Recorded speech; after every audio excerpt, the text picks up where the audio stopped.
Welcome to the Robbins Regional Wrap, your one-stop shop for all of your Houston County news. I'm Connor Hendricks. Each week, we're taking you through what's happening in Houston County, Warner Robins, Robbins Air Force Base, in your neighborhood. First up this week, Warner Robins High School students are back in the classroom after a shooting there. As families and staff work to process what happened, the school district says they're focused on safety, support, and returning to a sense of normalcy. Elizabeth Hunter was there as students went back for the first day. As the buses rolled in and the sun rose, you could see something else happening at Warner Robins High School. Dozens of people showed up Monday morning to show that the students and staff at Warner Robins High School were not walking into this day alone. To be able to be vessels in the hands and feet of Jesus in this moment is overwhelming blessing. Union Grove Baptist Church pastor David Clark organized the support. He says they wanted to bring a sense of comfort to those walking through the doors. One of the educators I met Friday came back and spoke to us this morning and was moved to tears in expressing her gratitude for our being there this morning. So it's a blessing and a privilege to be able to serve our community. The support wasn't just felt by the people walking the halls. I think community support is the biggest thing that we need for our children, and to see them outside like that, it really means a lot to us. The whole community is coming together and supporting the students and the staff and making them, that they have their back. Warner Robins High parents Meek Davis and Nikki Harper say they still have concerns, but say the district is taking the right precautions with extra officers at the school. It's a step in the right direction. I really do hope they will get metal detectors eventually or some kind of weapon detection, but that is the right step. Sheriff Matt Moulton spoke for the first time since that shooting, sharing new details about the investigation. Elizabeth sat down with him and shares what deputies are still working to answer. It's like getting a huge puzzle and just throwing on the floor in front of you. And you have to start picking up piece by piece and begin putting it together. Houston County Sheriff Matt Moulton says they have not had the chance to interview the shooter, 14-year-old Denzel Willis Jr., because he has not hired an attorney. Moulton says the information they have gathered so far is from video footage and eyewitness interviews. Moulton says Willis used a semi-automatic 9mm gun and it was stolen. The owner reported the gun stolen to Warner Robins police 5 days before the shooting. He says they are also investigating whether there was a second gun in the school. He says the shooting happened inside the boys' bathroom on the G hallway. Moulton says they are also looking into whether the 14-year-old shot was not involved in the argument. I don't know for certain that the victim that was shot was actually one that was involved in the argument, or if he may have been an incidental victim. Moulton says the victim is expected to recover. That is because of the actions of a teacher who pulled him into her classroom and barricaded the door until the school resource officer arrived. She let the victim in, she secured her classroom, and she held the victim in her arms until Deputy Nelson got to him. She's a hero. Moulton says they were able to get Willis on the phone with an investigator who learned where he was hiding and convinced him to turn himself in. He was hiding in a playground slide in the Huntington Hills neighborhood. In Houston County, Elizabeth Hunter, 13 WMAZ News. Now, major safety upgrades are coming to Houston County schools. The district recently announced it's installing metal detectors at all Houston County middle and high schools. As Olivia Dunn reports, parents hope this will prevent future tragedies. As parents, we were all thinking the same thing. Well, how do we prevent this next? Like many Warner Robins High parents, Ashley O'Donnell is still on edge after last Wednesday. Her son is a freshman. I don't really know how to make them feel safe, but just tell me love them, really. That they shouldn't have to deal with it, that it's not fair. They shouldn't be in that fear. But in a few weeks, Houston schools promise major safety upgrades across the district. O'Donnell says they can't come soon enough. Metal detectors, been all about that. It makes me feel like they're more on our side. Like they're hearing us, they want to protect them too.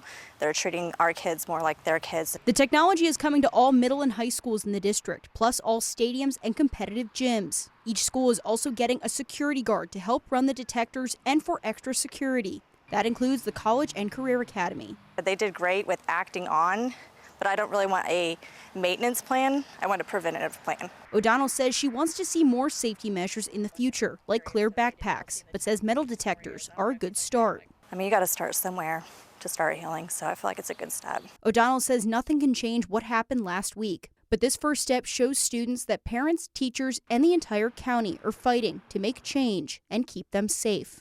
We're going to try to prevent it, and we're here with the students. We're not just letting them go back terrified and living in fear at school, that we're all trying to proactively do something. The district's hoping to have those metal detectors in 4 to 8 weeks. While they wait, they're going to develop procedures and determine where that tech will go at each school. District leaders say they'll use available money in the current budget to pay for the upgrades. Now, as a result of that shooting, there are new questions about cell phones in school. Next year, new legislation will ban phone use during the day in high schools. Some say that legislation will remove a frequent distraction for students, but some Warner Robins parents say that shooting reinforces their opposition to that law. These are some of the texts between Emily Kane and her sophomore daughter at Warner Robins High from the day of that shooting.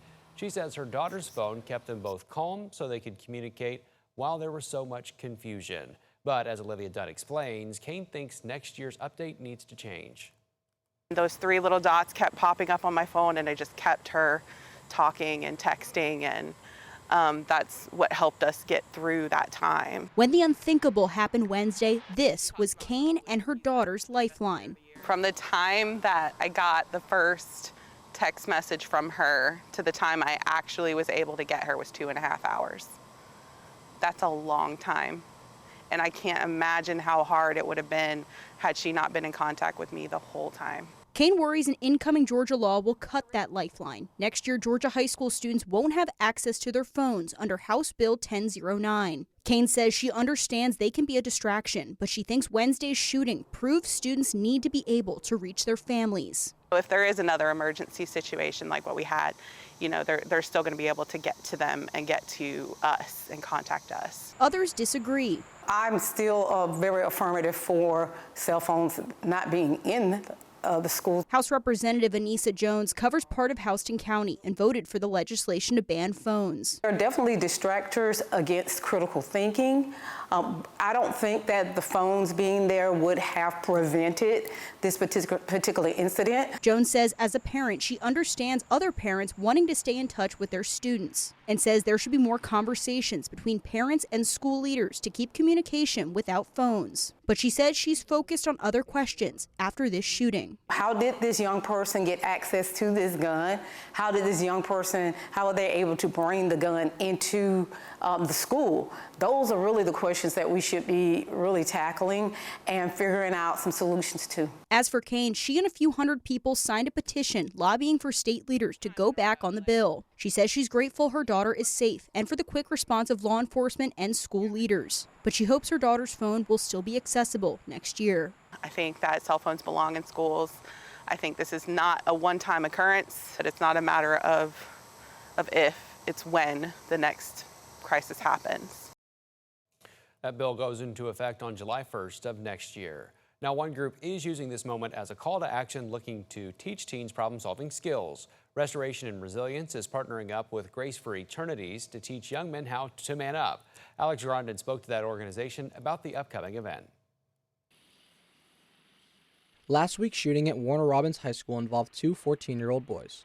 Organizers already planned for the Man Up event at a later date, but Pastor Levator Bass says with the violence, it's important to host the event now. Because we've come to the realization that we can't wait. And whether you plan it now or plan it next year, our children are telling us we need help now. Bass is the CEO of Grace for Eternities. Laura Coffey is the CEO of Restoration for Resilience and a mother to a 14-year-old son. A small mistake at such a young age can change your entire future.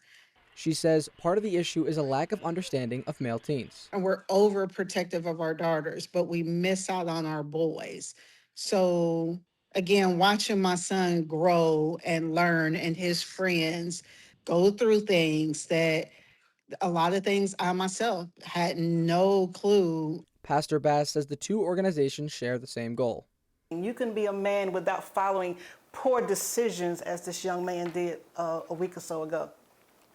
Our dream and our vision is to have men in the community come out with us and mentor these men, because we can't tell a young man how to be a man. Coffey says it isn't just about young men. This is also about the parents, specifically single parents, single mothers. If you need the assistance, it's available, it's here. The event is free for all families and is first come, first served. Coffey says due to the high interest, she's prepared a second session at 2:30 if need be. That event's going to start on Saturday, August 29th at noon over at the Dolores Tolliver Gym in Warner Robins. Now, if you live in Houston County, the school part of your property tax bill may be going down. The Houston County Board of Education approved a new millage rate for 2026. Elizabeth Hunter talked with Superintendent Richard Rogers about how they set the new rate. When you go to the grocery store, when you go to the hardware store, or wherever you go, things are much more expensive now. So like I say, I'm surprised that they were able to do that. For over 50 years, Cameron Andrews has seen the school millage rate pop up on his property tax bill. He says most years bring a disappointing price tag, but he's excited this year could see a different outcome. I absolutely appreciate that. I love that they did what they did. All those in favor, raise your hand. Motion carries 7-0. Houston County Superintendent Richard Rogers says they were able to roll back the millage rate from 11.719 mils in 2025 to 11.677 mils in 2026. Rogers says the renewal of the Education Special Purpose Local Option Sales Tax in November's election helps decrease the millage rate. We're able to fund renovations and new schools and the STEM Academy out of East Bluff's funds. Their support of the East Bluffs allows us to make good decisions with the millage rate. Rogers says growth also played a big part in the rollback. We will bring in about 3.72% more funds, but it's all from new homeowners, new businesses, not our existing homeowners. Rogers says the district will bring in over $84 million in tax revenue from this millage rate. He says this year's rate is the lowest since 1992. It saved our homeowners, our existing homeowners, about $312,000, existing homeowners and business owners. In Houston County, Elizabeth Hunter, 13 WMAZ News. The Houston County Commission also approved a rollback millage rate for the fiscal year. Now, an arrest warrant has been signed for the Houston County School Resource Officer who's accused of misusing flock camera data. District Attorney Eric Edwards signed the warrant for Deputy Sierra Carroll. Sheriff Matt Moulton says an internal audit found potential misuse of those license plate cameras. Carroll is now suspended without pay and could be fired. The case is now with the DA for possible criminal charges. Heads up, scam calls are becoming a daily problem in Houston County. The Sheriff's Office says scamming is a major crime and it's costing the public literally. Amanda Allen shows us how those scammers operate and how you can avoid becoming the next victim. Houston County Captain Nate Noller handles a lot of scam call crimes. We receive them daily, and it's a huge weight to our citizens, so we take it very seriously. Sheriff Matt Moulton says scam crimes are a huge issue for law enforcement. Fraud and forgery type issues that we deal with, probably 90% of what we deal with are in the forms of a scam. And it can happen to anyone. Young, elderly, all kinds of professions, everybody has fallen victim to a scam. The sheriff says his investigations department and his receptionist can receive anywhere from 50 to 100 reports about scam calls in just 1 week.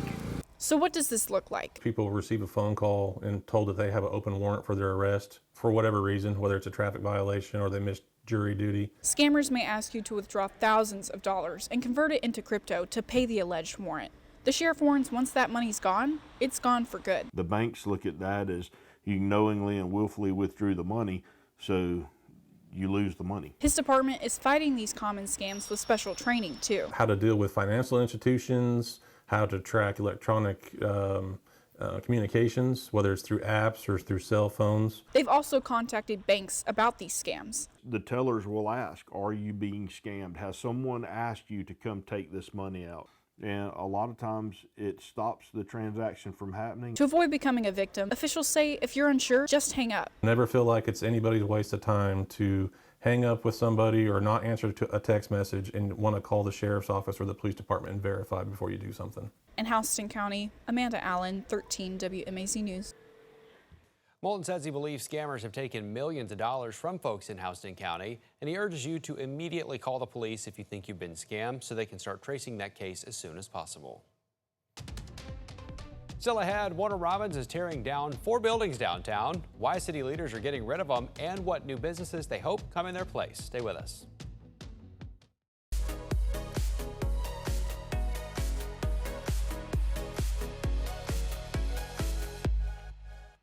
Welcome back. 4 vacant buildings along Warner Robins' Commercial Circle came crashing down, clearing the way for a new city downtown. Elizabeth Hunter was at the demolition and gives you a clear picture of the city's plans.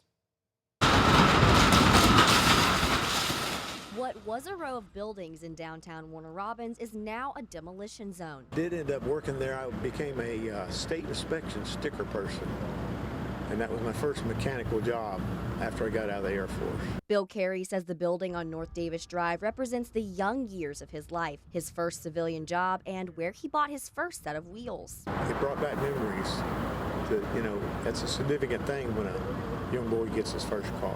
We'd race on Saturday night, and I'd drive it to work on Monday morning. Carey says although the building will soon be gone, he has refurbished the 1971 Duster to keep the memories alive. I've got it apart right now for taking a wheel off and things, but I would have brought it down here and parked it right out front. The demolition is the largest yet under Warner Robins' Operation Reawaken. Mayor LaRhonda Patrick says they've now cleared 53,000 square feet of commercial property. The goal is to open up land to build a more active downtown district. You're going to have multi-level buildings. We're going to have retail commercial at the bottom, and we're going to have some residences on the highest portions sprinkled throughout. Patrick says the demolition should take 3 days to complete and clean up. And Carey says he can't wait to park the Duster in a new parking lot someday. In Warner Robins, Elizabeth Hunter, 13 WMAZ News. The city's actively requesting plans from developers in the area. Mayor Patrick says the city wants to see a mixed-use area with living, retail, restaurants, and green space.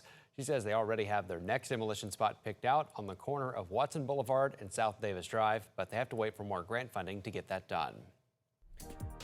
And there are still questions and high emotions for some Warner Robins workers because a glass plant suddenly closed. The Anchor Glass container plant on Booth Road told employees they were shutting down immediately. Some of those workers say they were blindsided. Olivia Dunn has more. I just can't get my head around it. It feels like a dream. Why Kenya Smith arrived at the Anchor Glass container plant for a double shift Tuesday morning. Instead, they told her to turn off her machine and come to the break room. I already knew when my heart just dropped in my stomach. I already knew that this was our last day. Management told workers the plant was closing immediately. According to a worker adjustment and retraining notification, the closure affects 168 employees. Smith and others were given this letter that said the plant does not have, quote, the long-term demand needed to remain a competitive and sustainable operating location for Anchor. So in my mind, I had no reason to believe today would be the day it would close. Jason Ring worked at Anchor for 29 years. He was off Tuesday and found out about the closure through texts from friends. He says employees were always told the plant was doing well. After nearly 3 decades of work, he says he's disappointed and frustrated. It's kind of humbling because you think you put a lot of time and effort in what you do, and you're kind of proud of what you do at the job, and to be escorted out by the police and not be able to get your personal belongings, it's hard to deal with. Smith says security and Houston County deputies escorted workers out of the plant. She says they were told to make appointments to come back and pick up items left in their lockers. I'm like, are you serious? I'm a grown woman. You done told me and my job is over with and I can't walk out on my own. So it made me feel like I was a prisoner. Smith, Ring, and other employees say they're now left figuring out their next move, and they still have unanswered questions. Why this plant? Why us? We reached out to a lawyer and a media representative for Anchor Glass. Both declined to comment. The company makes glass bottles and jars for food and drink products. Now, the Houston County Development Authority is now helping workers get jobs. They've directed those workers to the roughly 75 manufacturing jobs that are open right now in the county. They're also connecting those Anchor employees with Robins Air Force Base, who has a hiring initiative to try and fill hundreds of positions. The Development Authority and the state's technical colleges are also planning an upcoming job fair that's going to be on September the 10th. The location for that, though, still has not yet been announced. If you were an employee, though, who was laid off and needs to find work, you're asked to call that phone number on your screen there. That is 478-923-5470, or email allen@houstoncountyga.net. And still ahead, what's happening around the Robins region? We're going to preview some upcoming events from boot camps to yoga classes after the break.